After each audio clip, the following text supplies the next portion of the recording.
Hey everybody, Aaron here. Welcome back to another anime review. Today we were looking at episode 11 of Sengoku Night Blood. Now, this week's episode was very, very interesting. We had some very, I want to say, big tension-filled moments happen in good ways and also very scary ways.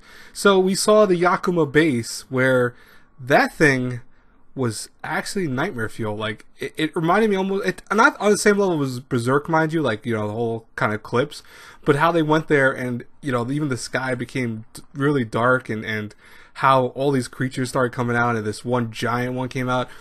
I'm very surprised this show pulled that. Like, I was like, oh crap, so the Yakuma actually have some other forms besides what we saw, because really we haven't really seen anything beyond like this, what looks like foot soldiers for the Yakuma. Now we actually see some kind of giant demonic creature and force, and I'm like, oh shit, I'm very surprised by that. Meanwhile, we have Hideyoshi basically, like, I don't want to say proposing, but getting with Yuzuki, and it was so it was like such a nice calm scene. But even more so was the fact that I feel like they are now cemented as the main couple of this show. So I'm like, oh, I'm happy about that. I legit am happy about that.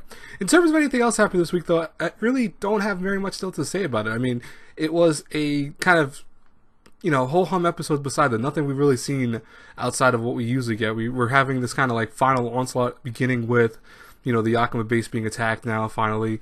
And we see everyone, kind of dealing with what they're going to plan to do. They know that this priority takes place over anything else. The war between every, faction we've seen so far has to be put on hold now, and it has to be focused on attacking the Yakuma base because it's a threat. It's basically a threat against all of them.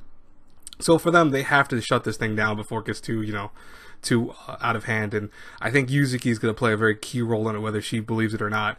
And I'm very curious what they're going to do with her, because I'm like, I can almost see maybe they all take like bits of her blood at one point and get like enhanced to the point that that's what's going to have the final episode's going to be, where they're all going to like onslaught the base, kill all the Yakuma, etc., using her powered energy and stuff like that.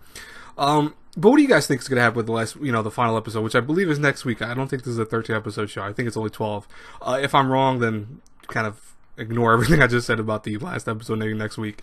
But let me know in the comments below, what do you think is going to happen next? I would love to hear from you all. Sorry if this review is kind of short, but really, like I said before, there's not very much to say about this week's episode. I don't want to, just start spewing nonsense and stuff like that. It was, a very normal episode for this whole series, and that's going to be one of the things that when I talk about the whole series and review the whole thing, I'm going to have to mention a little, because that's probably one of the issues I've had with the show from the beginning, is the fact that it's definitely hit some notes where it's had a lot of action happen or a lot of stories happen, and then had these moments where it's like, was that really needed? Was that necessary? But that's a kind of issue with, every reverse harem out there. So I'm like, I'm not really surprised.